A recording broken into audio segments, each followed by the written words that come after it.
Testing. Oh, yes, we are live. What is going on? It is your boy, Kevin Yee, the Farm D.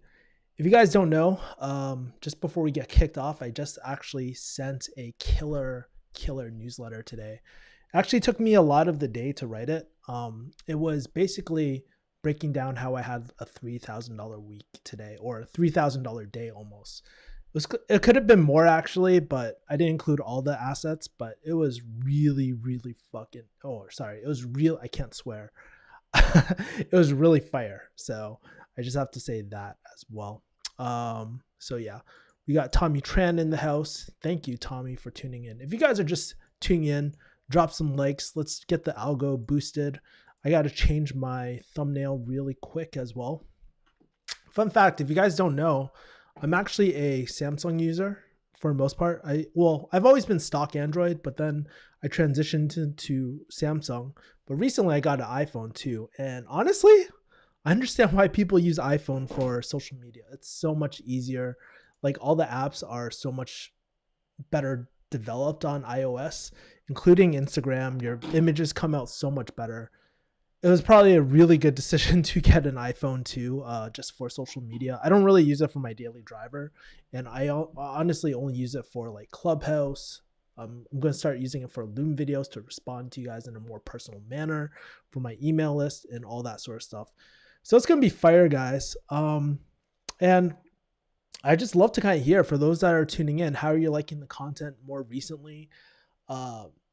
Like we've been experimenting with a little bit of new content, making it a little bit more personal as well. Seems like you guys are really liking it based off the analytics and stuff. All my numbers are up from last week. If I can show you my dashboard too in a second, but I actually got to make sure I changed the thumbnail really quick. Hold on for a second. But I would love to kind of hear, if you guys are just tuning in as well, drop some biggest wins of the week. What's going on this week? For me as well, I'm also doing if you guys are interested in entrepreneurship, I'm actually doing a virtual summit at Monetize Your Genius. I got invited to talk about high ticket programs, high ticket sales. So I dropped it in the comments as well. And I'm going to read out your comment soon, Alex Johnson. Just give me 1 second. But you know what the crazy thing is? Like this week, honestly, I've had a really I've been so tired for the last 2 weeks. I have no idea why. I had my thyroid tested. It looks like somewhat normal, so that's not it. So I gave myself a lot of time off. So I know some of you guys have like sent out messages to me. Sorry, I've been a little bit unresponsive. I've only been taking like really important type of things as well, like with my clients at the moment. So I'll respond to everyone when I'm feeling a bit better as well. Let's get this thumbnail. Cool thing about this thumbnail, guys, like if I were to show you really quick, cool thing about this thumbnail that I just uploaded, it's all through AirDrop as well. So it's really cool. So this thing that you're seeing in the corner, that's actually all from AirDrop as well. So that was really cool. Let's read out some comments, guys. Hey, Kevin. I kicked out an email to you about your metals, gold, silver, uranium, copper. Let me know if you're interested. If not, no big deal. Please don't throw my email out there here online. No worries, man. Yeah, Alex, like I said, I'll get back to you later as well. I've just been really, honestly, I've been really exhausted. And I don't understand why, honestly. I'm not, my trainer actually took me off my routine this week. He was saying that I was going through overtraining at the moment. So there was a bit of that, but yeah, man, I'll respond back to you and when I get off as well. Damien says, invested in BB this week before Wall Street bets pumped it up 20%. Biggest win for me up this week. Awesome, bro. Yeah, I mean, right now is a pretty, I'm pretty happy that so many people are getting into investing at this moment. It's one of the best skills that you can really learn and stuff like that. But the one danger is like everybody's investing, including myself. I mean, we've been investing in mostly a bull market. I mean, I invested at the bottom of started investing at the bottom of 2009. But one of the things that is crazy is like when it's a bull market, everything does pretty much well, right? Although, to be fair, when I first invested, I actually lost money in a bull market because I was like 11 years old or 14 years. I can't remember. I was like 11 or 14 years old.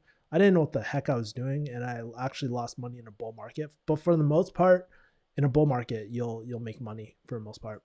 So there's that. Cool. Let's see what else. So that's done. The thumbnail's done. Monetization is done. That's cool. Oh yeah, and let me open up my comments one more time. Sorry, just a little scattered today. So perfect. Ethereum is ripping faces off. Better Ethereum than meth. I still have some from 2017. I still have some from. I have all my crypto from 2017.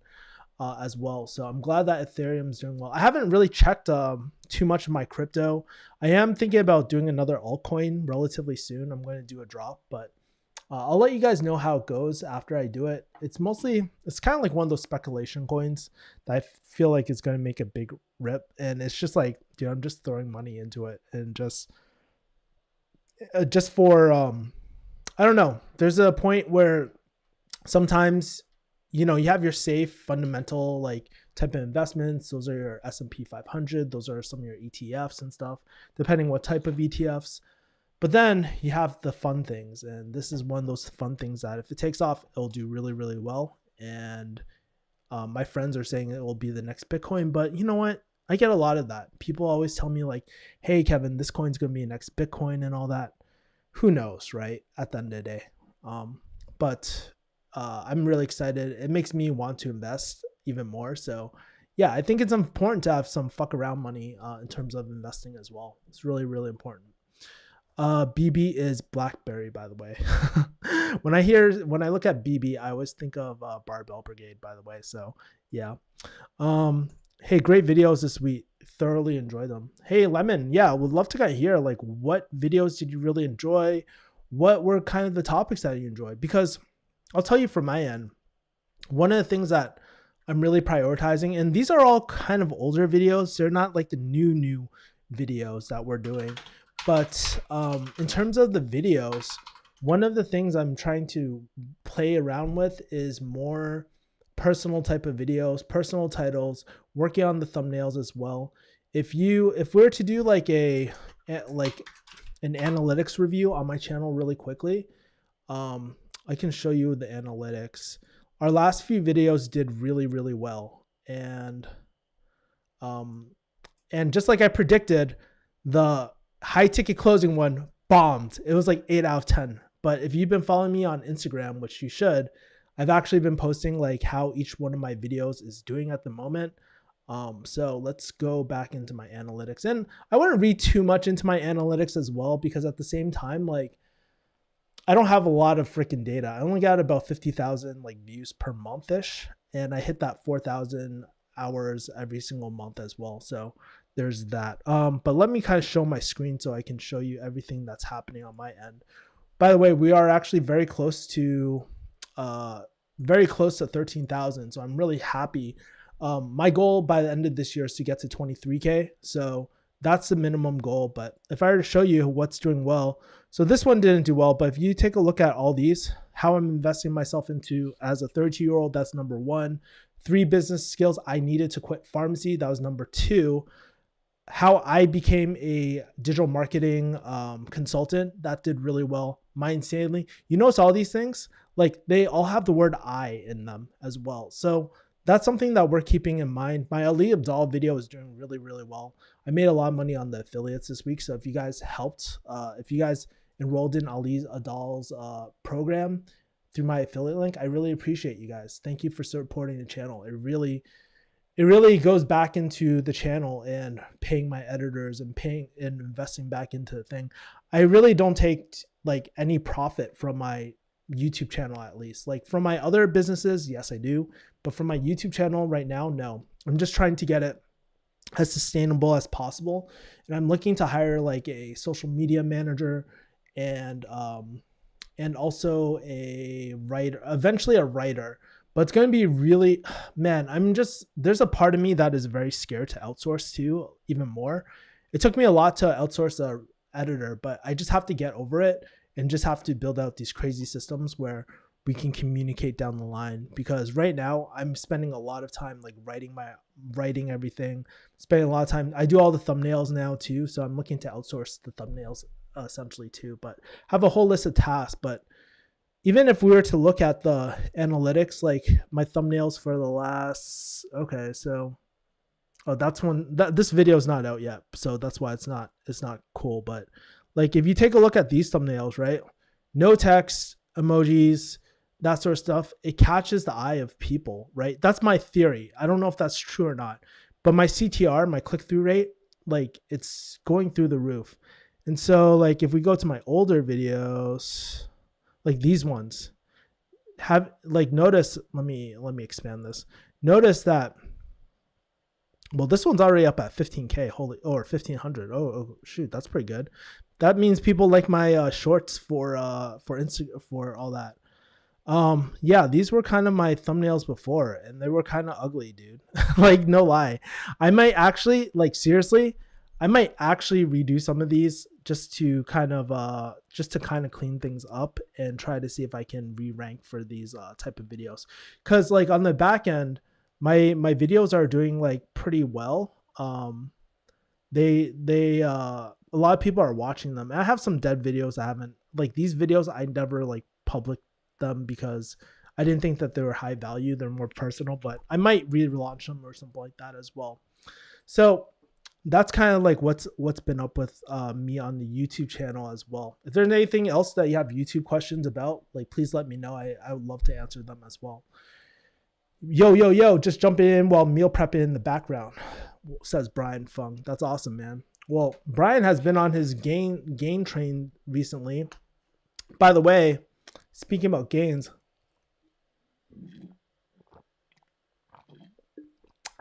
sipping on the protein, baby. Oh man, that was disgusting. Oh, I put some vegetable oh yeah, I forgot. I put some green thing in here. Disgusting, but I'm gonna chug it later. Let's get that taste out of my mouth. Holy crap. Your boys started keto again. And that was actually one of the reasons why we had to get a thyroid panel too, just to make sure my thyroid is okay so I could dive deep into keto. That's something that is really important too, that I've been really, really bad about, is like getting blood work. And getting blood work is so important. So I actually had my trainer review all my blood work before starting keto again. So we're back on it. We actually took like almost 3 months off keto, just so that like we could get my thyroid back into place. So it's pretty good at the moment. Do you take salary from your HTC business? Yes, I do. I do take, that's where most of my cash flow comes from, man. It really, like, I do consulting. So earlier this week we made like it wasn't a lot, but we made like 1,000 this week passively. I'm actually taking on another client too.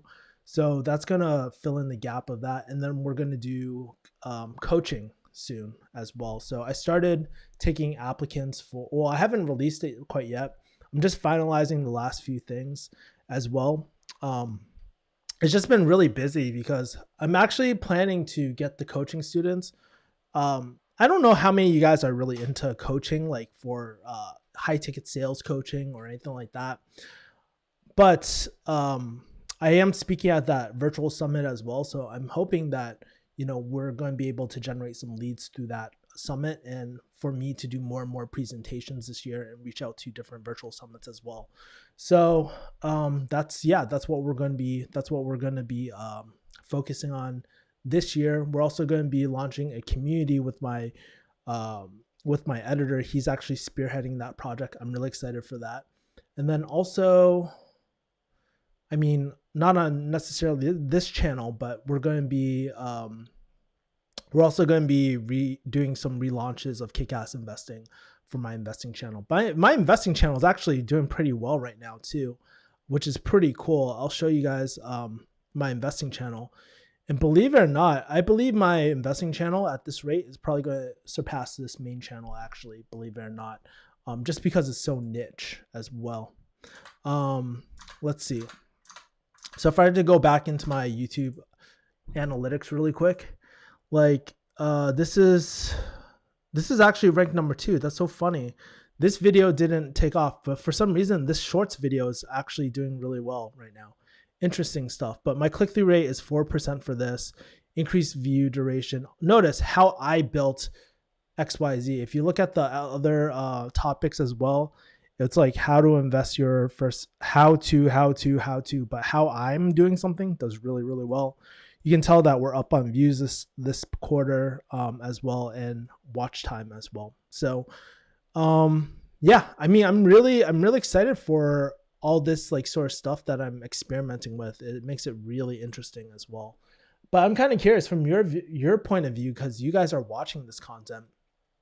I guess what's really interesting to you? Like, have you noticed a difference in the content within the last month or so, ever since I did Ali's program? Because analytics are telling me that people like it, but I know this is like, you guys are the viewers. I'd rather just ask you rather than look at my analytics too much as well. I want to see a video about quick pauses, CPR certification, or people bothering people. Thanks, Brian. Seth Godin quotes, yes, you are an imposter, but if you're an imposter, act in the service of generosity, seeking to make things better.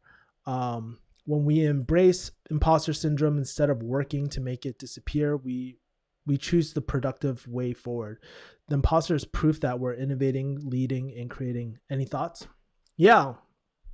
I think for me, like right now, I'm actually, like, if I were to be completely honest, it makes me very nervous to offer like my own high ticket program as well. I always think about like, man, do I need to have more experience? Do I need to do XYZ? But then I take a step back, and I haven't even launched my program, but officially I haven't done it, but a lot of people have gotten value just like speaking to me and just honing in on their sales process and stuff. And I think like when I remember that, like when I'm acting in the service of others, that takes away some of the imposter syndrome. Another thing too is like the Gary Vee saying is like, don't come in. It's like document, don't create. And so I always think about coming in as a guide, not a guru. Right. And even on my other channel, I always say I'm a millennial personal finance guide, not guru. Right. And I got that from Ali Abdal as well, because all I am is just like, I'm just showing you my steps, what I'm doing. And when you're coming in from that position, like people, like the data or the presentation you're giving, it speaks for itself. You don't have to prove anything to anyone, rather than like what, if you're doing like how to do XYZ, it puts a little bit more pressure as an authority as well. And I don't think it's like, I don't know. I just really like that authentic content as well. But that's just me. I know a lot of people prefer like, kind of like the Vanessa Laus of the world and stuff like that. Very like telling you what to do step by step. By the way, Vanessa's content is fire. I actually watched it this morning. I was like, damn, her content got really freaking good. And I was talking to my editor. I was like, dude, we need to model some of what she's doing because her content's fire, dude. So yeah. So there's about that. What does transparency mean to you? I don't know, man. Transparency is one of those words that like, sure, everybody wants to be transparent, but how transparent do you want to be? Do you want to like give out your social security number? I don't think so, really. I don't think I would want to do that, to be honest with you. But in terms of transparency, in terms of, I think transparency is like the major part of transparency is just being, everything that you're presenting is just like is real. It's not inflated or anything like that. Earlier, I was going to do a email saying how I made $3,000 in one day, but when I calculated the numbers, I was like, technically it wasn't all in one day. Technically, it was over like 2 days or 3 days or whatever. So I was like, oh man. So then I was just like, you know what? I got to change the title, even though it'd be really cool how I made this in 24 hours. This isn't always necessarily true. And so I had to dial it back a little bit. And I think that's part of transparency, like not being super clickbaity and like really delivering what you're promising as well. So I guess that's kind of like my status quo for transparency for my channel. But yeah, that's my thoughts. Does every YouTube video need to have a photo with someone in their mouth, with their mouth open in shock? I don't think so. Like, for example, this video, I I know, like, when you look at, like, let's take a look at another channel. Like, there's this channel, I'm pretty sure you guys watch him, Mr. Beast and stuff. I know his thumbnails are like that. But what's really interesting that you guys probably don't know is that Google actually has the I forgot what it's called. Is it like Google Cloud or something like that, or AI Cloud? I can't remember what it's called, but it actually recognizes your facial expressions. So like when you're smiling, when you're like that, like they'll detect all those emotions based off your facial expressions. It's really, really crazy. I learned that from Ali Abdal's analytics course, because I bought that too, and I was like, man, I just got to learn more about YouTube so that I can up my YouTube game.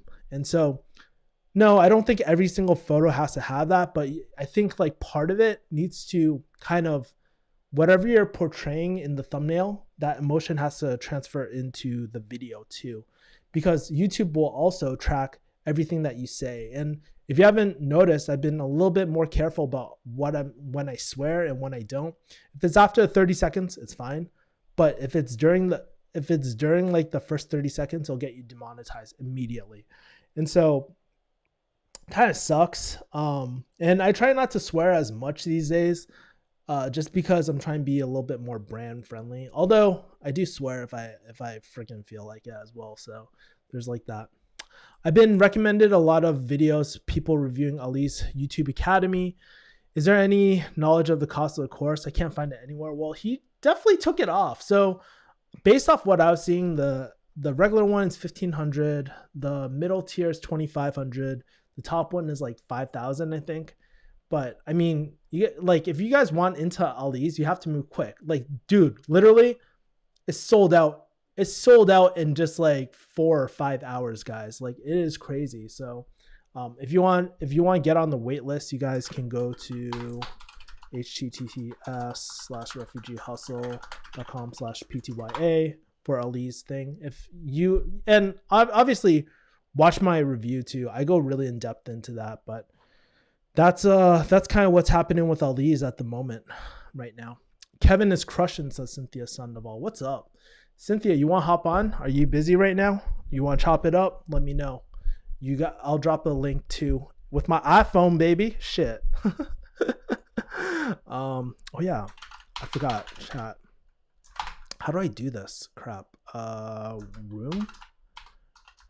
How do I can't remember how to like open up my like Ecamm live like room and stuff. I forgot. Whatever. Let me know, Cynthia, if you want to jump in.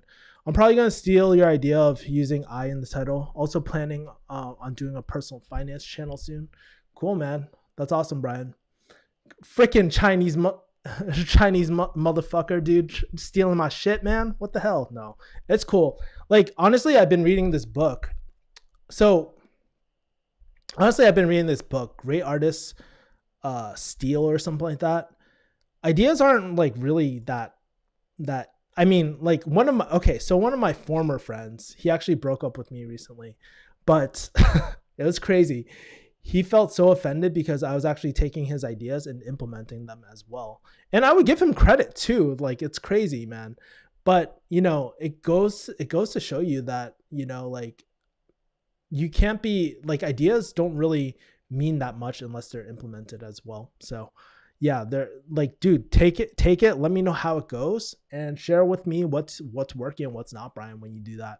But my investing channel is doing really, really well right now. One of my videos, and the channel is only not even 400 subscribers, but I have one of my videos already at 10 or 12K. It's pretty crazy at the moment. Elliot says, hello, what's up? What did I miss? You missed out on some YouTube analytics stuff if you're into that, some click-through rate stuff and all that sort of stuff too.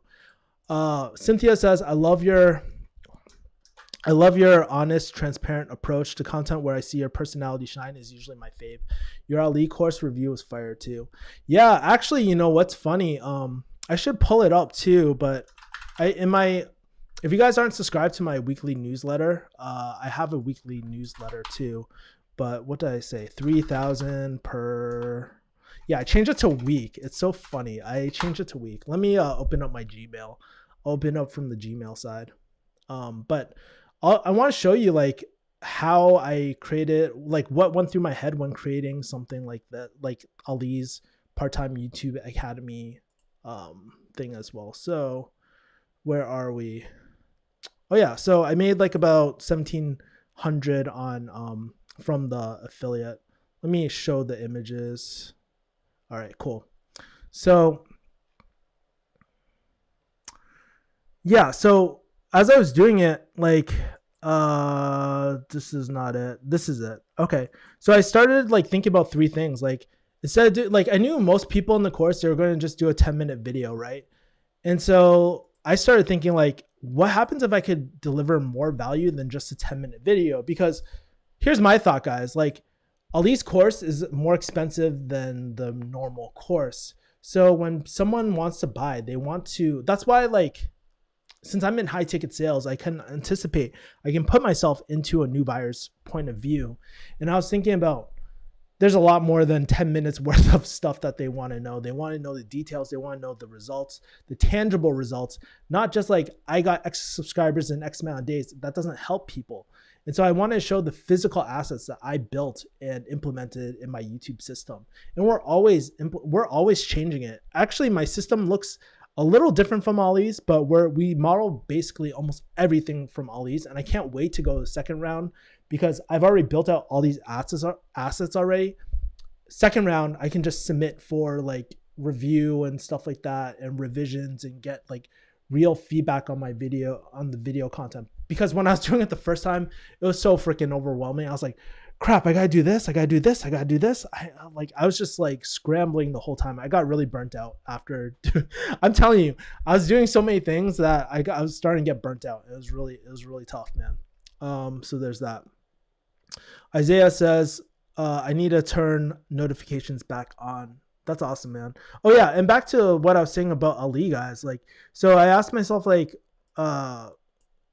what happens if I could do a more in-depth video rather than talk about the features of the breakdown? Why not show people the personal benefits I got from the program? So Ali actually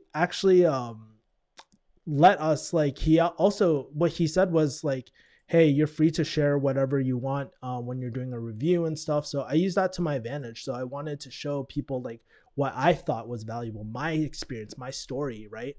And then honestly, there's one part of my email today where I was like, how can I make this different? How can I use my unfair advantages to create the best review possible? This is not my first review, guys. And I watch a lot of reviews for different things I want to buy. So I know that based off my videos and all that, like storytelling is my strength, and telling stories of vulnerability, of times where I'm struggling, like that's where I shine. And so I want to incorporate that as much as I could into my review video and stuff. And it all starts with, like, honestly, but it all starts with the basics, right? Ali has a killer program, a killer brand. He over delivers. You need that. You need a trusted brand, trusted product.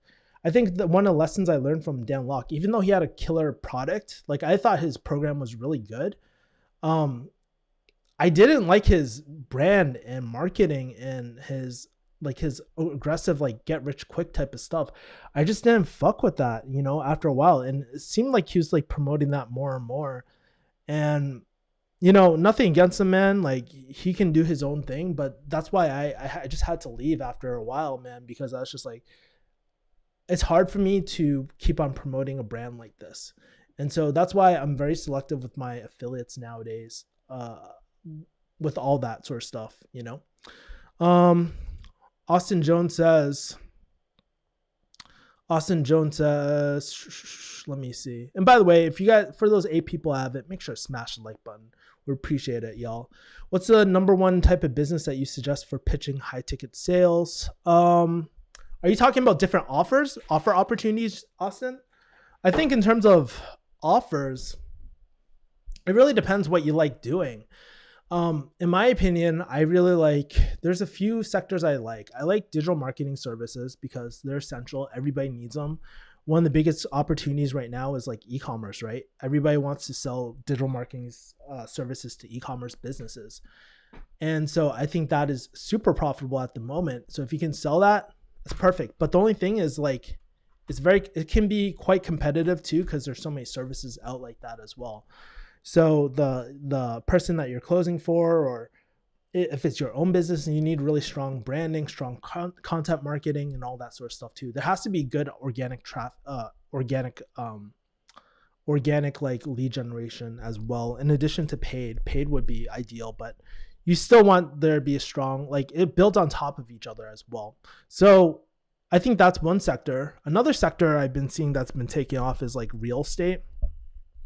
Everybody wants to learn real estate these days.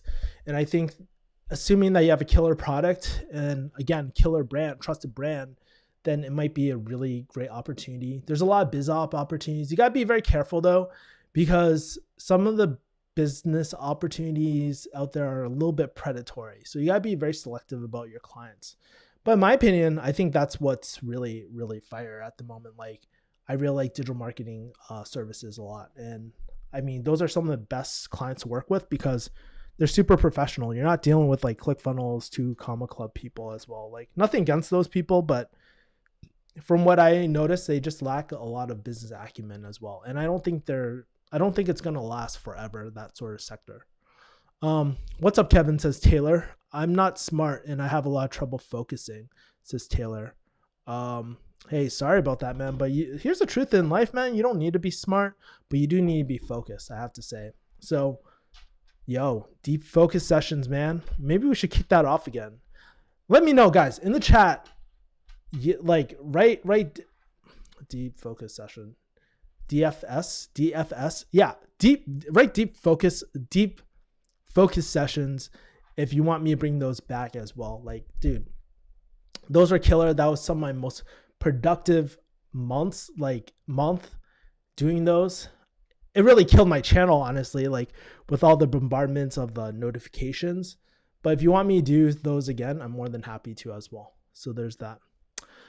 Phil Singh says no one owns ideas. That is true. No one does own ideas. I mean, here's the thing. Like I do my best to always attribute, like to give credit where credit is due. Like if I get a certain idea, I try to attribute it to it. So like for Ali, I publicly tell people that a lot of my systems and all this sort of stuff, I'm not getting from just because I figured it out myself. No.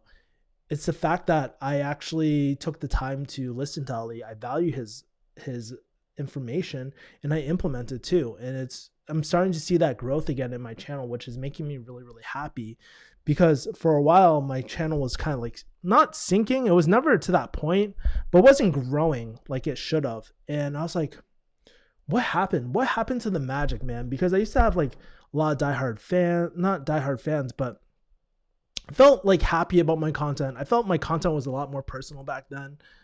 And then I fell on the SEO train and I lost myself. I just like, dude, I just want to commit seppuku all the time because I'm creating this content, which is like how to, and it's not like I'm not an authority in these things, but I just don't enjoy talking about this shit, you know? And I don't think my audience really enjoys listening to this how-to content too, because it comes off as arrogant. Like this guy doesn't know, I don't really understand where this guy's coming from. I really need to touch back into the emotional type of content. And that's where I think like the stories and stuff hits that pathos emotions again as well. Cora Bell says, Happy New Year, says Cora Bell. Happy New Year, Cora Bell. It's just borrowed. Austin Jones says, what do you do? To Taylor, what do you do? If it does well, I'll let you know. If it fails, I'll definitely let you know. You gonna blame me, bro? You're gonna do a defamation video? You're gonna do a beef video, bro? Like, I tried Kevin's YouTube tactics for 30 days. He's a fake guru. Thanks, Brian.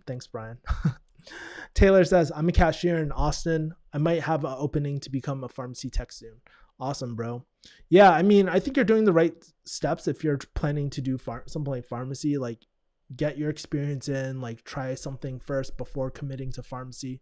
You're on the right path, man. And who was your first digital marketing consulting client as a pharmacist? How did you find them?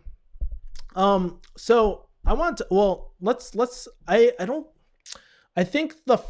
the first time I got paid for something I did wasn't a digital marketing consulting gig. I just kind of provided more digital marketing consulting, but it was actually with JK Films. It was a copywriting type of thing. I wasn't very confident in my skills, and I got paid like $100 for that sort of stuff. So I wrote some emails. I don't think they even sent them out, to be honest with you, which kind of sucks. I don't know if they ended up using them, but yeah, honestly, like, actually, no, we did send out the email campaign. I remember looking through the numbers, but basically that was my first client. It was just through friends, and they were trying to sell like a program at the time and all that. And so, yeah, that was what was happening. And that's how I got my first client. But it wasn't until, it's kind of weird. Like when you do digital marketing consulting, it's kind of like, I always went in for like sales, but since I'm I'm full stack, and that's the term meaning that you have different skill sets within marketing. Like, I wouldn't consider myself like a full-on digital marketer. I don't know how to run paid ads and stuff, but I understand digital marketing to a point where I can consult and get people and fix holes in their marketing as well. And so then, like, one of my roles I started off as like a sales strategist, right? I didn't do the actual sales, but then we were trying to optimize the bottom funnel. And that's what I'm doing with my current client right now for digital marketing consulting as well. A lot of like I said in that video, how I became a digital marketing consultant as a pharmacist, how I got my clients were all through referral and through content. Actually, believe it or not, content actually got me one of my first clients. I started talking about high ticket sales, and the guy my friend now, he's a really close friend. He actually came up to my channel and he's like, I like this guy. And he reached out to me. I was like, oh shit, this is really cool. So sometimes I get outreached by different people online too, which is really, really cool. So that's how I got my first clients. And that's how I get all my high ticket sales clients too. It's always through warm referral. I don't do cold outreach or anything like that. I'm well connected enough where people are always knowing new opportunities, and I see the same faces over again in high ticket sales too. So it's pretty cool. Being original is very hard. That would mean no other human beings influence you, came up with a certain concept, thing, or action. You have to live alone in the wilderness to be original. Well, I think being original too, there's a real art in curation as well. Actually, believe it or not, I actually have this video that I literally shot yesterday about how I create original content on YouTube, and I talk about the 3 different elements, like having your branding components outlined. It's a really in-depth video. I talk about how to how to find a story that relates to your audience, because a story, honestly, it hits all 3 things. It hits pathos, ethos, and logos. So so when you tell a story about how you overcame something and that is relatable to your audience, then you typically, like, you're building the trust through a story because people can relate. It's hitting all the emotional, like, roller coasters type of stuff. And if you're overcoming a problem, it's like, hey, this is actually how I overcame XYZ problem. And it's a very simple formula. So I cover that actually in one of my videos about how I'm doing that at the moment, and how I'm experimenting with that. So, but I really think like there's a real art to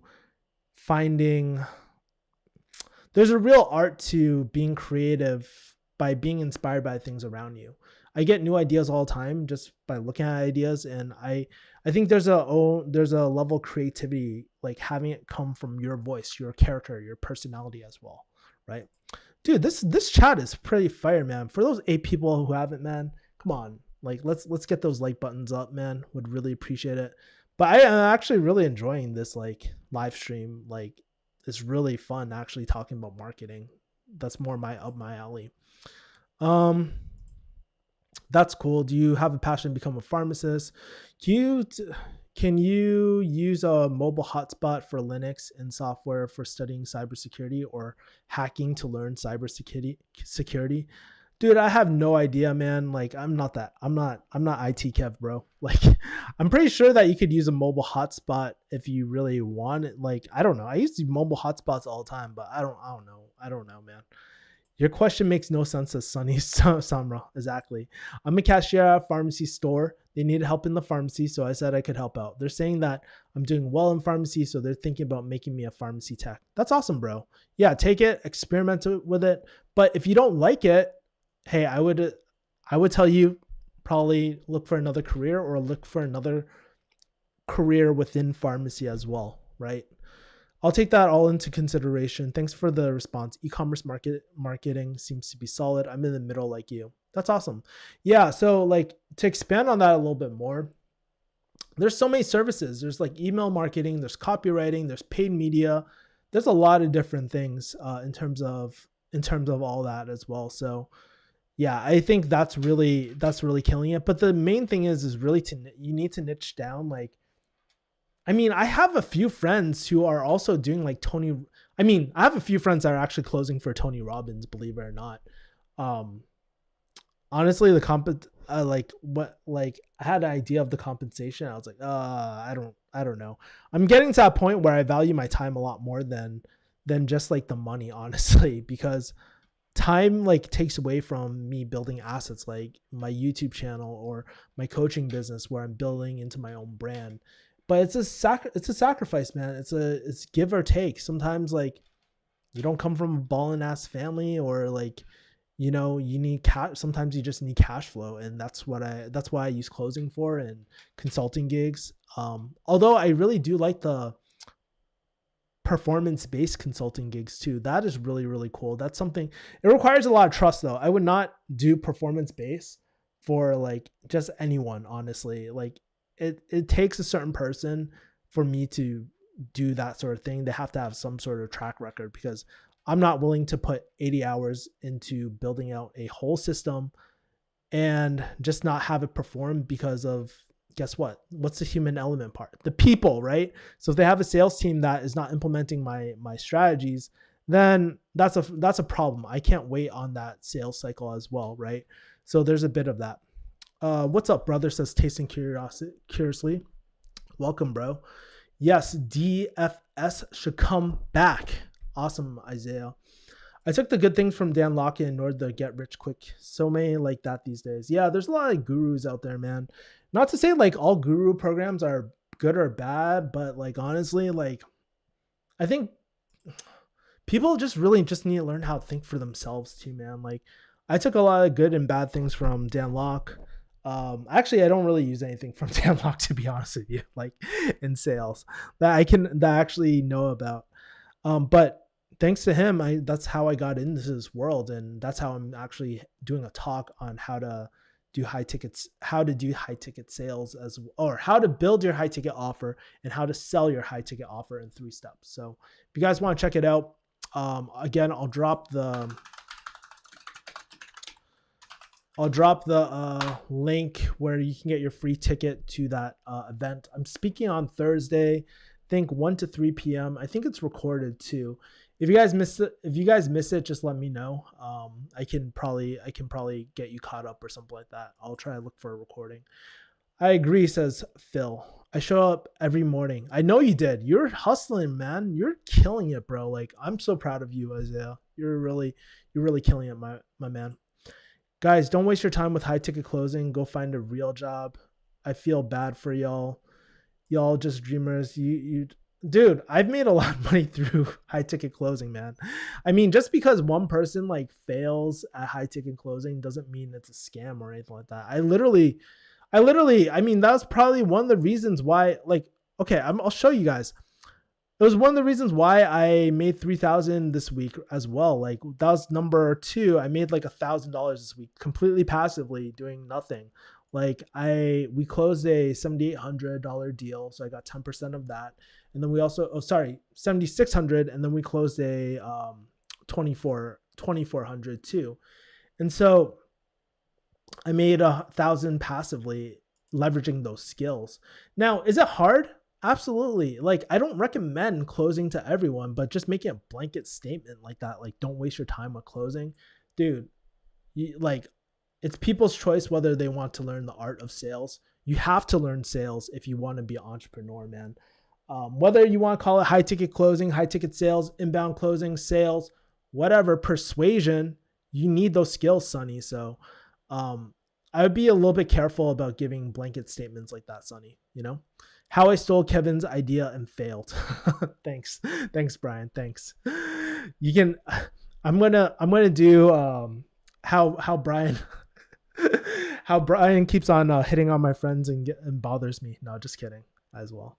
Sup, Kev? Long time. What up, Nathaniel? Tawilde. Sorry. Good take. I have many ideas as well. I want to get patenting some good money. That's awesome, Phil.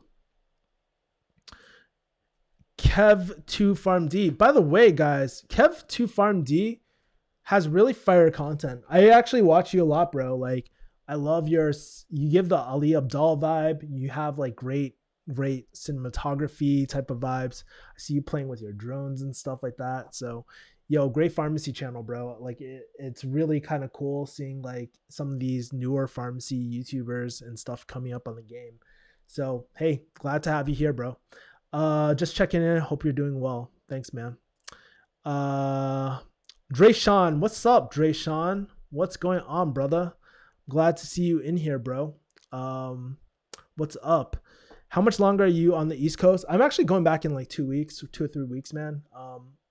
I just need to go back just because like I got a new client and I just need to be a little bit more focused and back in my office.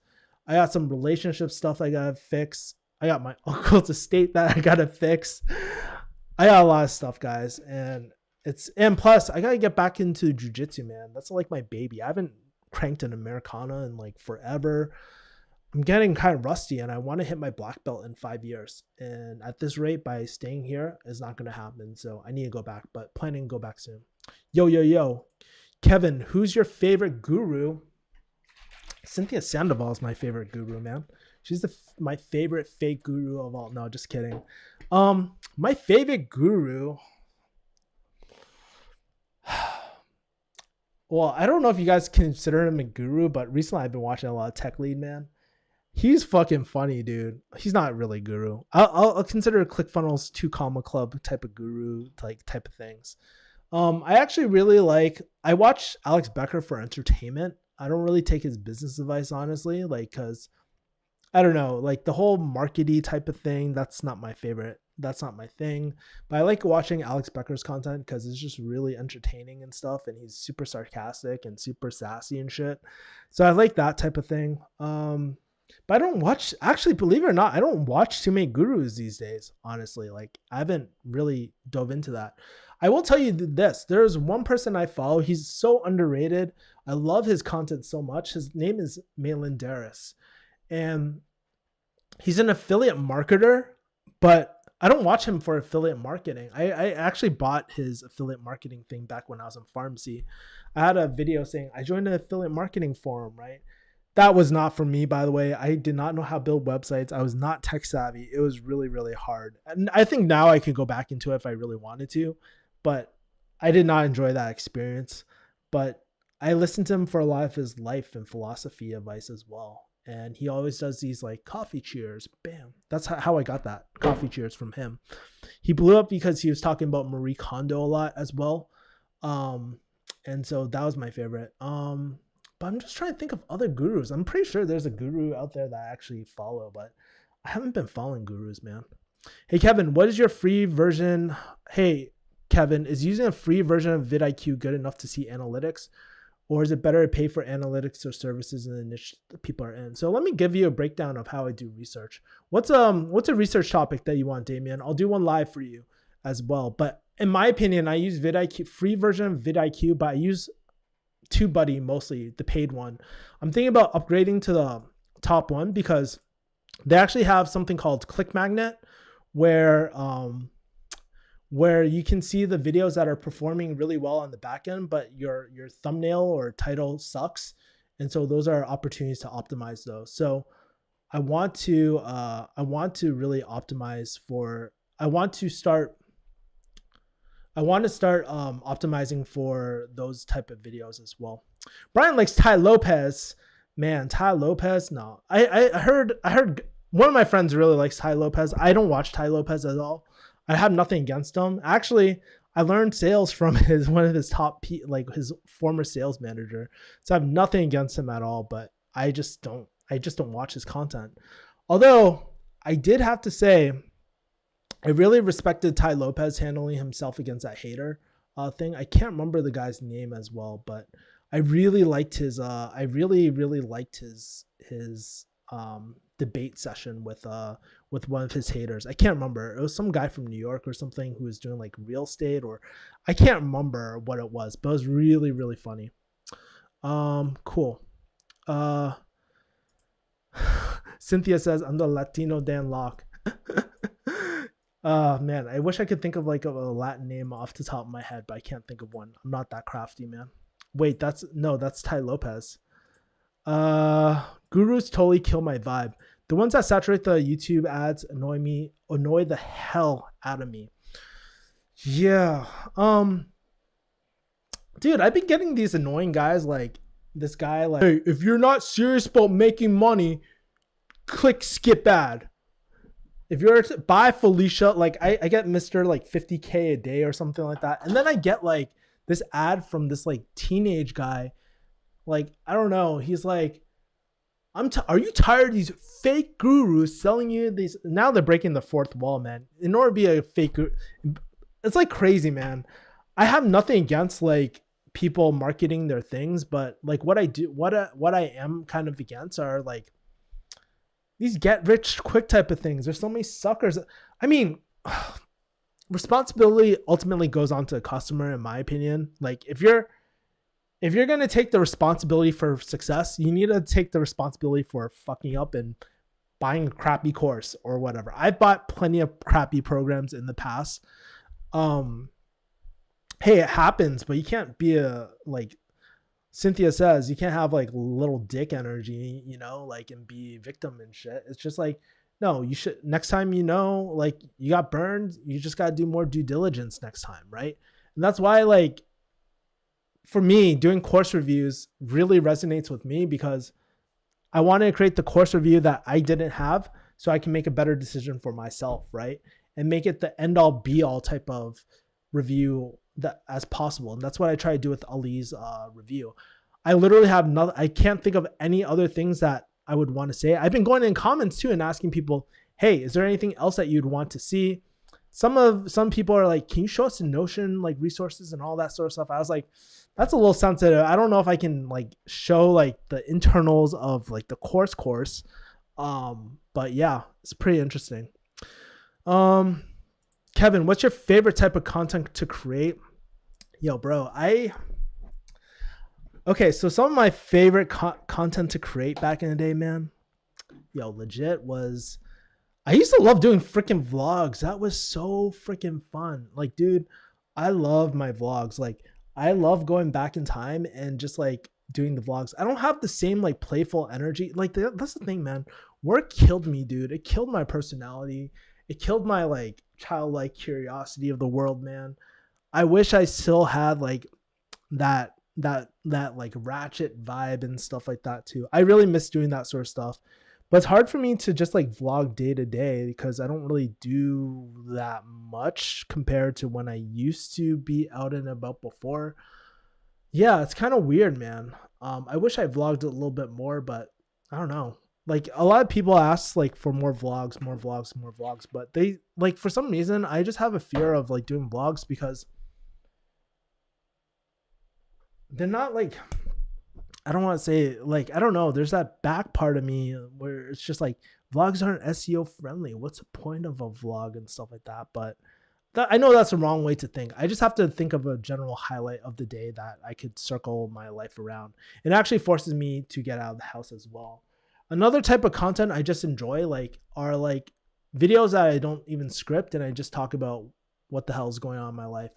And believe it or not, actually one of the kick-ass investing videos that I did last week, we didn't have a video. I was like, fuck, we don't have a video this week. What the hell? And so I just like shot one off the top of my head. I was like, these are 3 things I'm going to talk about. Like roughly, I'm going to do a rough story arc. And it was actually performing like number 1 for the longest time. It was pretty freaking crazy. So there was that. And I think like, honestly, vlog. But like I said, vlogs. I like vlogs with my friends who are down to do vlogs as well. Like I have one of Brian like dying as we are doing a hike before and stuff like that. I miss those things because you like as I get older, I also realize like time is fleeting. Like you can't go back in time and recapture those moments. But I just love doing vlogs of like just fucking around with my friends and seeing where I was before. I don't do that as much. I miss that. I should do it a lot more. Now that I got this iPhone, bro, like I can like vlog all the time. The camera is really sick on this. And then also like I also have my what's that called? My sidekick, my Sony ZV-1, which honestly eats up a shit ton of shit ton of data and like on my SD card. But this is one of my favorite cameras too to vlog on. So yeah. I guess investing type of stocks. Okay, cool. So why don't we do that? Let me look at the other comments. Drayshawn says laugh my ass off. Yeah, I'll show you really quick. So let's go into my main account. I'll show you guys my screen in a second. Can I do picture in picture? Hold on. Picture in picture. How do I do this? Shit. I'm out of ass. Hold on. Picture in picture. Show picture in picture. Yes, there I am. Cool. So now you can see my pretty little face. Awesome. Cool.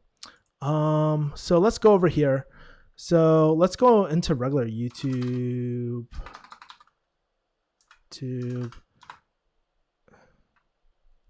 Here, okay, so this is what I do. I have like my tools up. I have TubeBuddy on here. Look at who is that guy? That's me. Make sure to smash the like button for the algo guys, for the algo gods, and for that first thumbnail on this iPhone 11 Pro. Pretty sick. How to invest. So notice that it'll auto populate too, like of the things. If I had keywords everywhere on, it would show search volume, but you don't need to do that. So let's do this and see what videos are doing really well. So this is how I use like vidIQ free to see if I should do something as well. So all these topics are doing really well. So immediately as I'm doing, oh shit, go back. No shit. I don't want to play your video. Immediately, like we can see what's doing really, really well, what's not doing well. So I usually look for something like, this is a crazy ratio. This guy only has 300K subscribers, but 600K views. That tells me that algo is pushing it out. So I watch that video, model that video as much as you can. This video, also 2-to-1 ratio. When I say 2-to-1, I'm talking about views to subscribers. So this is how I like kind of go down everything as well. This Tommy Bryson guy, he already has 300K. It's pretty freaking crazy as well. So these people are doing really, really well. A lot of these top channels, especially if they have a very, very low count. Like if this had like 300 subscribers and like 1 million views, that's a gold mine type of thing. So that's what I typically look for in terms of that. And vidIQ allows you to look at these type of things. By the way, this was that exact strategy that my former friend didn't want me to show people. So, but whatever, you know, like honestly, I think it forces us to all like level up our game. And so you can literally create a lot of your topics based off of that, Damien, as well. Let's see. Austin says, I really love your stance on life and entrepreneurism. All the gurus and scammy marketers make it tough to get trust. And I like your balance that you have. Thank you, Austin. I really appreciate it, bro. Yeah, I mean, I take a more neutral stance, honestly. Like, I've bought a lot of the guru programs. I've gotten burned from them, but I also got a lot of gains from them too. Like I've learned a lot. And if it wasn't for those experiences and for the people I met, I mean, like, okay, so those are in here. Drayshawn, Cynthia, who else? That's it. That's all I see. Like, I can't see the full list of people in here, but I mean, these people I met through, we invested in the same coach. And that's how I know them, right? We got connected through that way. Actually, Cynthia and I invested in the same, we're friends with the same digital marketer and we're in the same group. That's how we met and we chop it up. We're pretty good friends. I mean, I sent her Sebaku meme. No, I haven't sent her a Sebaku meme. Maybe I should as well. But yeah, stuff like that. But yeah, like honestly, like I see the pros and cons, and I think it's ultimately your responsibility to invest in the right program for you, identify the problem, and if you get burned, hey, like I feel you, man. It's never great feeling burned by a program, but you got to take advantage of everything. Like if they have a refund policy or anything like that, you got to take advantage of that. Just making sure that the expectations are up front is really solving a real problem of what you need. See, like for me, knowledge is not the gap anymore. A few years ago, when I was a pharmacist, yeah, that was a major gap because I didn't know what the hell I was doing. But nowadays, it's more execution focused. So that's why I invest more into coaching, which obviously costs a little bit more, but that's what's driving my results. And I think like these blanket statements of like high ticket closing is a scam, or like Facebook ad agency is a scam, like all these things, like it's these are all legit business models, but it's just like people like just not doing it right or not doing anything right or expecting like freaking like a silver spoon in their freaking mouth, man. It's business. It's supposed to be freaking hard. There's going to be winners and losers, dude, all the time. And I just try my best not to be a loser at the end of the day. Like legit, that's what I try to be. I try not to be a freaking loser every single day. I think I prefer live streams over pre-recorded content. I like to have conversations and be in the moment. Love it, Dre Sean. Yeah, that's pretty interesting. I mean, I love my live streams too. Too bad, like the reason. So maybe I'm wrong, Dre Sean, and maybe I would love your opinion on this too. By the way, Dre Sean, Brian, Cynthia, if you guys want to jump on the stream too, I love to do a deep dive as well. You guys are more than happy to. I'll send you a link on Messenger or something like that. But yeah, like honestly, the reason why I don't do more streams is that it's just like community content. Like it doesn't really have broad outreach. Like the lifetime value of a live stream isn't that great, and your time is probably better spent on something that is more viral in the long term as well. So there's that. I don't miss vlogs of me dying while doing a hike. What age did you? I know, Brian. Funny. That was like during my when I turned 30, I think. I think that was it. When did I go bald? Also when I turned about 30-ish. Well, I'm not like completely bald, but you can tell I'm bald. I have bald spots, and so I just shaved it off just to make it easy. Former friend. Yeah, I mean, he broke up with me, man, and it's just like, I mean, here's the thing. I've only had like about 3 or 4 breakup friends in my life, man. And yeah, I mean, Cynthia knows all about that. It was really tough. I still care about the dude, man. I still really care, but he just didn't want to be friends anymore, which, you know, I don't ever want to force someone to be my friend at the end of the day. Like, and he was just saying like, I don't know. I don't want to get into it, but it was just like very draining on me because I take my friendships very, very seriously as well. Like very seriously. And I try to give the most value to my friends too, you know. As your former friend, I'd appreciate if you didn't air out our laundry like that, says Brian. Well, you know, as a former friend, Brian, I appreciate that you didn't do that defamation video about me taking my advice and saying that I failed. Maybe it was your fault, Brian, for doing it wrong. How about that, Brian? Shit. Hey, caught your stream, says Bob Dole. Yo, you send me enough seppuku content. Hey man, scare money don't make no money. That's what Meek Mill said. But assess your goals first. Will the course, program, coach get you to where you want to go? I think you bring up a good point. And like, even when I'm doing sales, right? Like I always do a current state analysis, right? Where are they right now? It's like, okay, this is my analogy. It's like planning a vacation. I talk about this in my virtual summit, right? As well. But it's like planning a vacation. It's like where you are right now. You got to figure out your original destination, where you're trying to go. And then you can pick out and then you figure out the gap or how you're going to get there, like your flight number or what you want. But people think about the how before they even assess like where they're at right now and where they want to go. The solution, the course, program, that fills in the gap of where you're trying to go. And if you can't answer that question, guess what? It's probably not, that program is probably not for you. if you're not going to implement within the next 30 days, guess what? That program is not for you. No matter what sort of scarcity type of thing that they give, like prices are going up and all that sort of stuff. I mean, you could cash out if you're absolutely going to commit to it, right?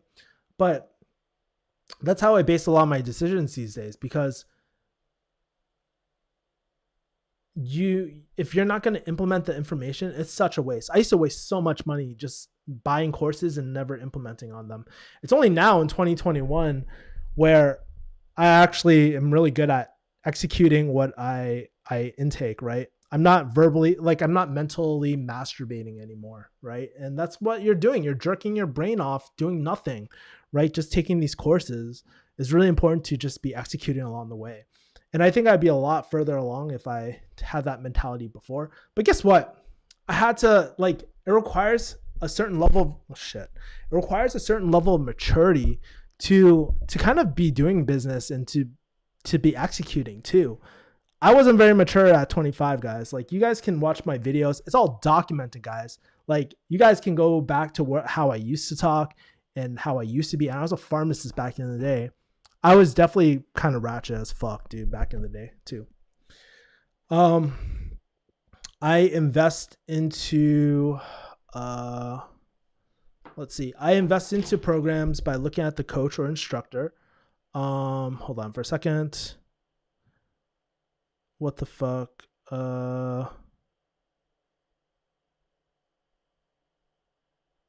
Let's see.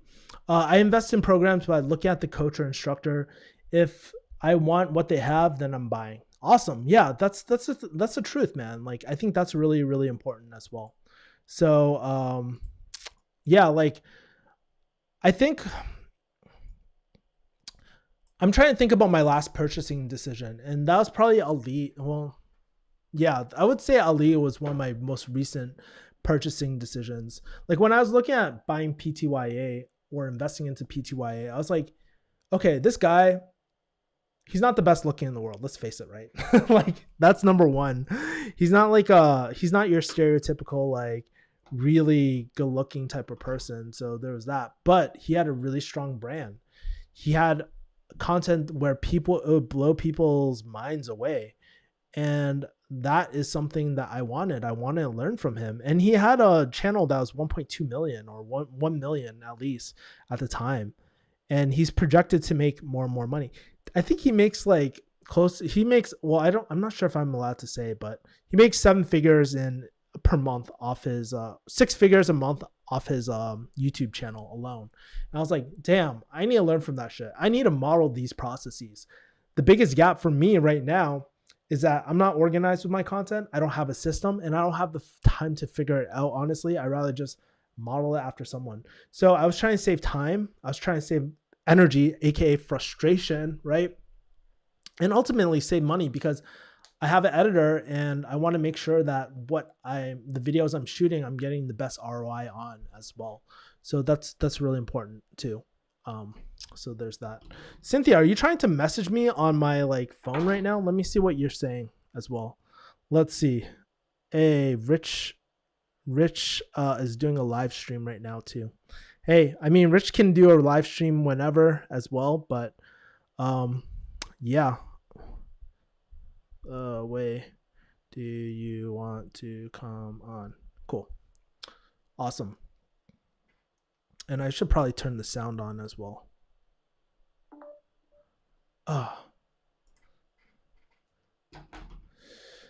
Went AFK for a sec. Yeah, I agree with what you said regarding live streams.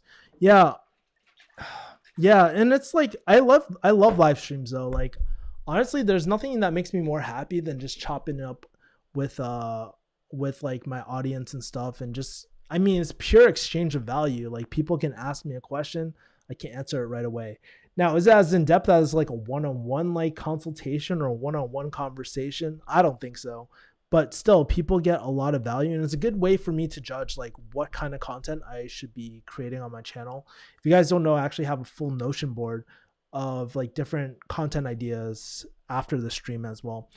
We were planning to also do like a curated type, like chopping up certain segments, like fire moments of these like live streams too.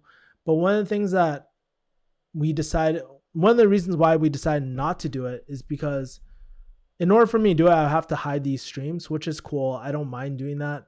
But then like it's all these logistics of like, I just don't think our resource pool is big enough to kind of do that level of like curation as well, like skimming through the content, cutting it up. I think it's honestly just easier just doing a pre-recorded video. But what I'm planning to do in the future is actually doing some deep dive sessions with people. Like I already approached like Cynthia about this, maybe Drayshawn if you're down to do it. But really these deep dives of these deep conversations of understanding of what a person is doing, like how a person is doing in their life, man. And I think that's like, I think that's one the podcasts I really like. Okay, so there's two podcasts I really like. I like David So's podcast because it's very like conversational, very natural. It's not like some forced like interview type of things. I hate those like I'm guilty of them too. Like one of the recent ones I did, it was very like, so tell me about your life. What did you do? Blah, blah, blah, blah. It's not a two-way conversation, man. I like those two-way conversations because there's a lot of insights that come out because it's almost like through a dialogue, you get to dissect like really innovative ideas. I always get takeaways. I was watching Ali's, Abdal's deep dive. I was watching Noah Kagan's deep dive. I got so much value out of it just from two people having a dialogue as well. So I'm planning to do more of that content in the future as well. And then planning to cut up that content into a potential talk or a pre-recorded video. So that's how I'm thinking. But I think a lot of the content that kind of I do on the live stream is kind of like not throwaway content, but it's just like, I don't think it's highly valuable in my opinion, you know? Do you have any tips on copyright? I posted some videos for fun, but I got copyrighted striked by YouTube since I used pictures of anime and manga. Lol, some channels have literally anime episodes. Yeah, you gotta be very careful because honestly, like you gotta make sure that you have yeah, I mean, if you're doing somebody's work and it's not transformative, whatever that means, honestly, then you're technically breaking copyright, man. So you just gotta be super, super careful, bro. Just wondering, would you say you changed more over the years because you got more serious about life in general? Well, Jasmine, let me Corbell, sorry. Let me ask you this. What is, you tell me, like, you've known me for a few years now. You knew me when I was like a bit of Ratchet Kevin. I think I was coming near the end. I guess you tell me, like when you first met me like a few years ago and now, what would you say the biggest differences are as well? Jasmine, if you want to jump on too, I'm open for you jumping on too. No one wants to jump in my live interview, man, and stuff so we can chop it up. But oh shoot, I'm not supposed to read this live stream. Okay, I was about to blow up your spot, Cynthia. Shit. Yeah, like dude, I'm gonna send you a link right now, Jasmine, and we can chat really quick. Let's see. Copy this. Let's get some interaction going on here. Man, my voice is like going. I need to drink some nasty ass. You know what? Fuck it. I gotta get the macros in. I gotta drink this nasty ass protein.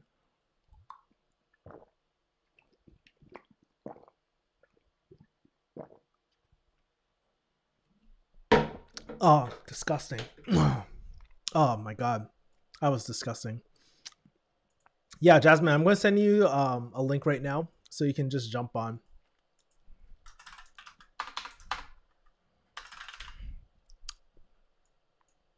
Oh, you're in your PJs? You can turn off your video and stuff. It's not a big deal. I'm exhausted. With my data social quota today. Otherwise, I jump on. It's okay. No one wants to jump on the stream. Shit. Okay. Cool. It's all good, man. Okay. Let's see. Well, if you're open to it, just let me know, Jasmine. I just sent to you the link as well. But I'm also have clubbed with Kevin in LA over the years. I can honestly say the ratchetness has not changed. You know what's really funny? So Brian, I'll answer your question in a second, Jasmine. But you know what's really funny about Brian? So when I first met Brian, it was through his ex-girlfriend at the time. And we talked about him starting a YouTube channel, which was really cool. Honestly, like Brian, you're one of the first people that I've directly gone to. I was like, yo, you should create YouTube videos. And then for the longest time, you're like, I want to create Wong Fu, right? And that's how we knew we would never be friends again, right? No, just kidding. But honestly, when you started doing videos, I was actually super proud. And then what was really cool is, was it our first time meeting together? I believe so. I think it was the first time. Like you flew down with your ex-girlfriend at the time. You guys crashed at my place, and then you got recognized for the first time too, like by mutual fan. I wouldn't doubt if she doesn't watch this channel anymore. But we're at Line Hotel, and like, dude, that was so funny that you got recognized, and I was there at the same time. So it's really crazy, man. It's like really crazy. And if it wasn't for YouTube, I wouldn't have met Brian. I probably wouldn't have met Jasmine as well. So there's that. Bro, what did I say about airing our private laundry, bro? I didn't say anything bad, man. If you want me go into, if our friendship is really over, I'll try to dig up some juicy stories, bro. But to answer your question, Jasmine, I would say like, in terms of getting more serious, I think like the seriousness really changed.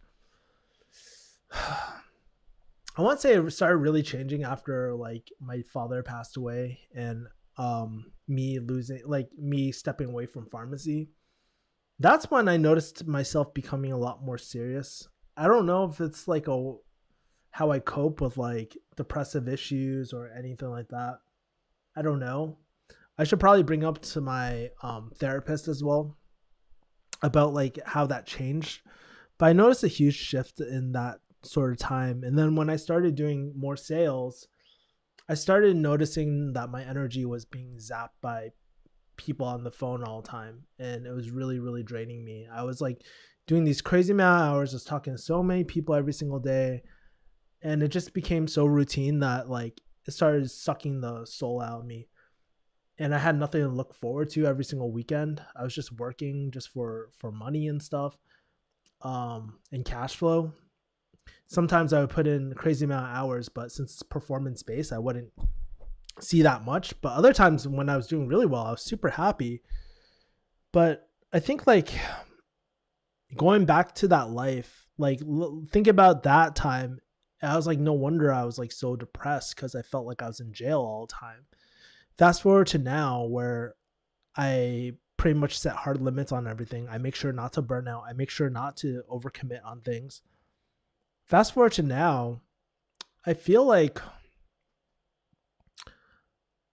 lot happier though.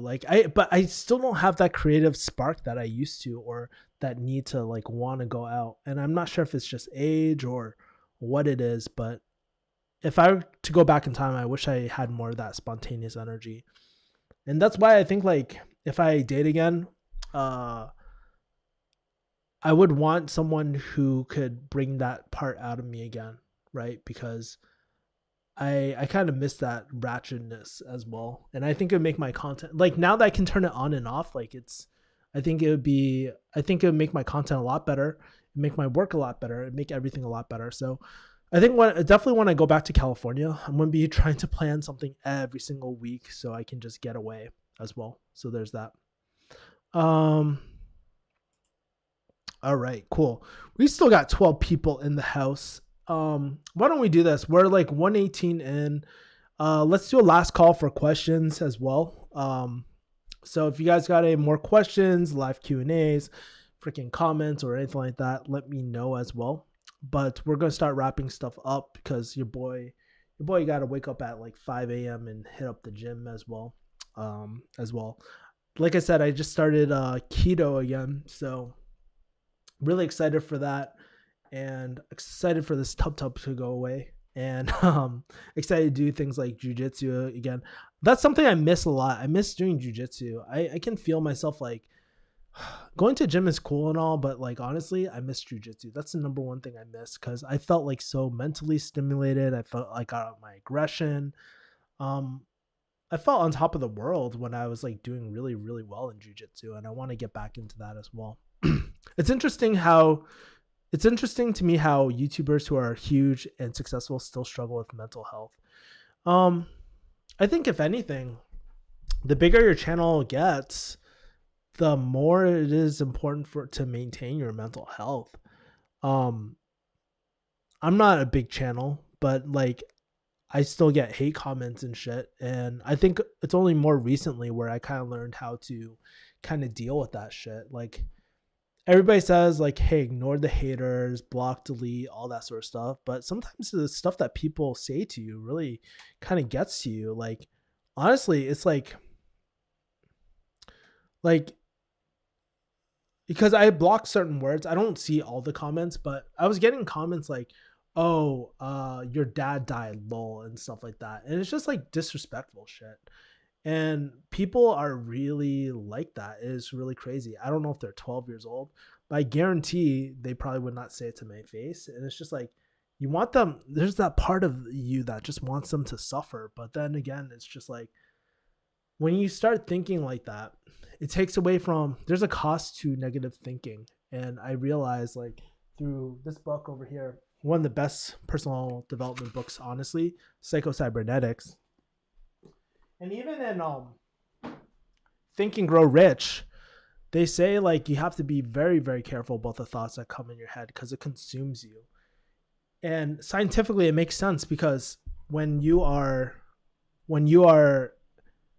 angry, you're probably more in a flight or fight mode, right?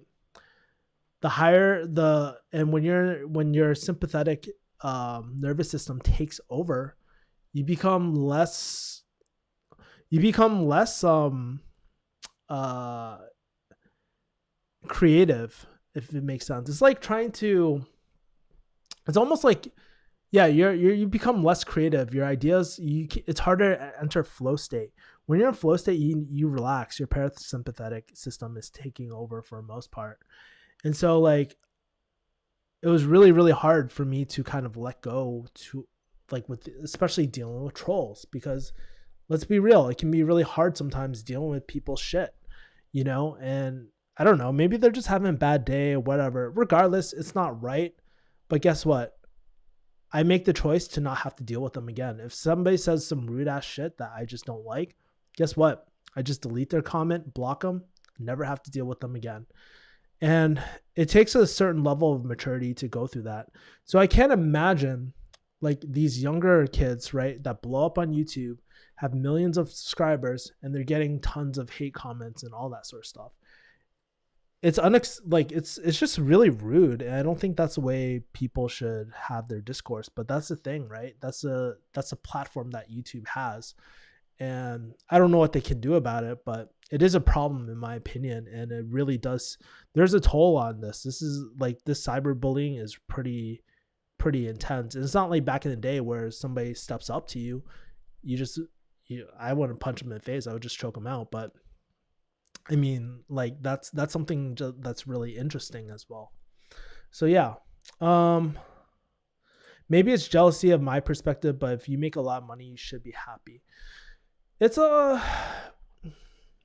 necessarily, like I can understand like when you don't have money, like so when I was younger and I didn't have money, that's exactly how I felt, right? Like I felt like, oh, once I have money, everything will be just really, really easy in my life. But the truth is like that's not always the case.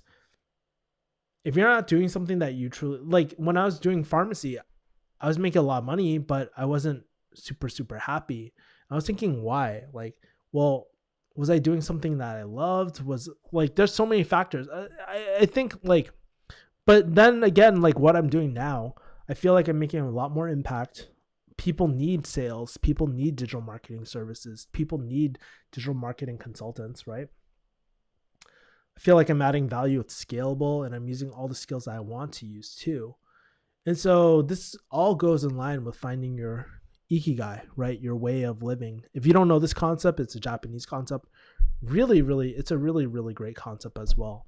But money, you'll quickly find that money is in everything as well, right? I have a lot of successful friends, um, super successful friends, and some of them are just not happy and they have all the money in the world, but they're lacking that impact, So there's that.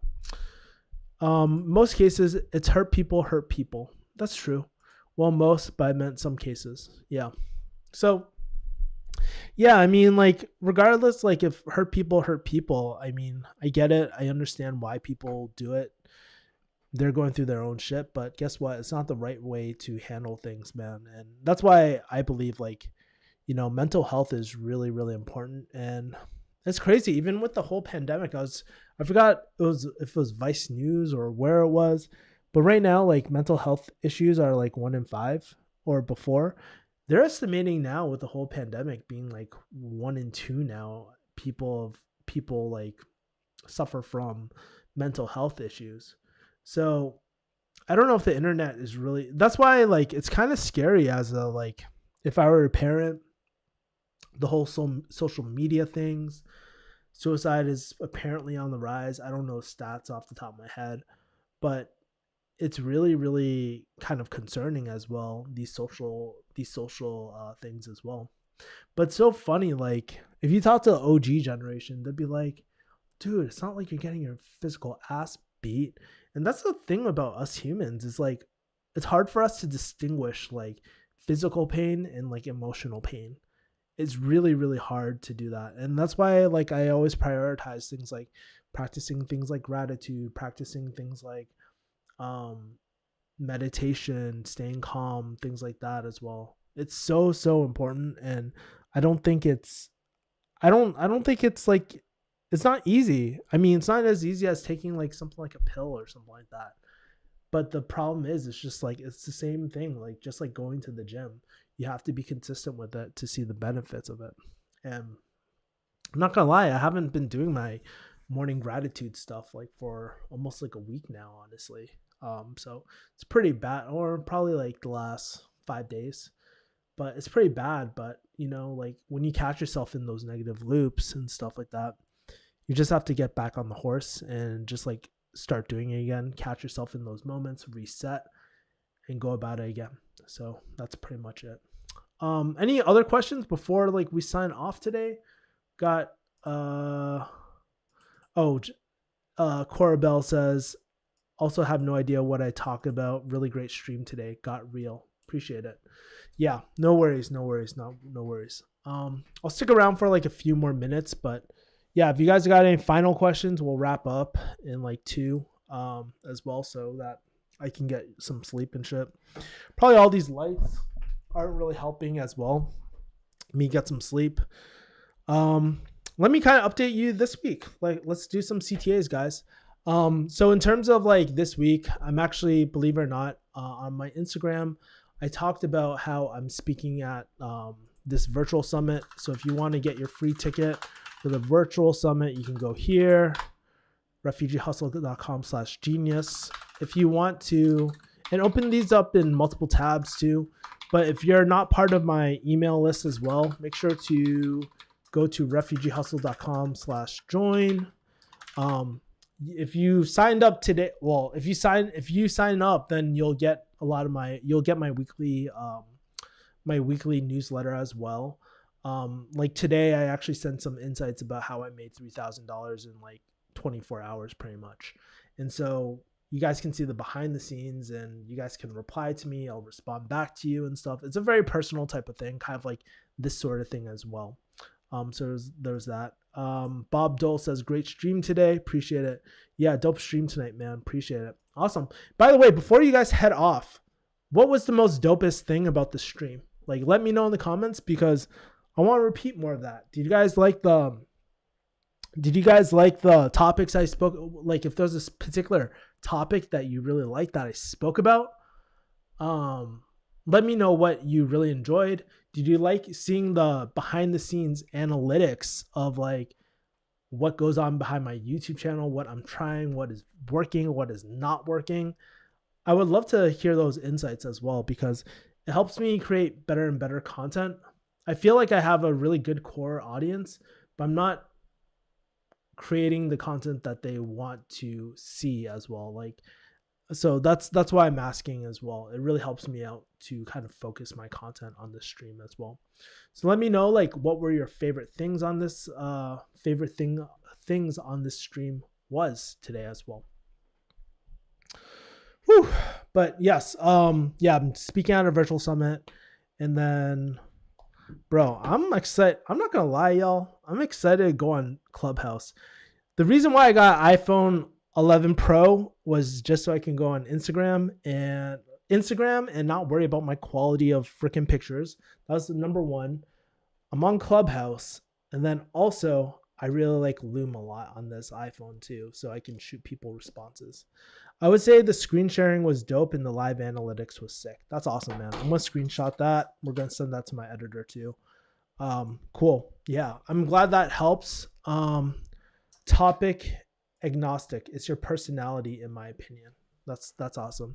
Too bad my personality wasn't enough to save our friendship, Brian. So too bad about that, bro. Too bad. All right. Any other final comments? If not, slide through my DMs too. You guys can shoot me your insights as well. What is my freaking Instagram? Hold on.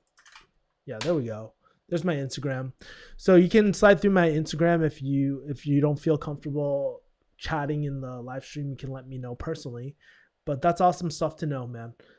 Anyways, guys, I'm gonna head out. Good night. Have a great night. I'll talk to you guys later. Peace, mother people. Bye.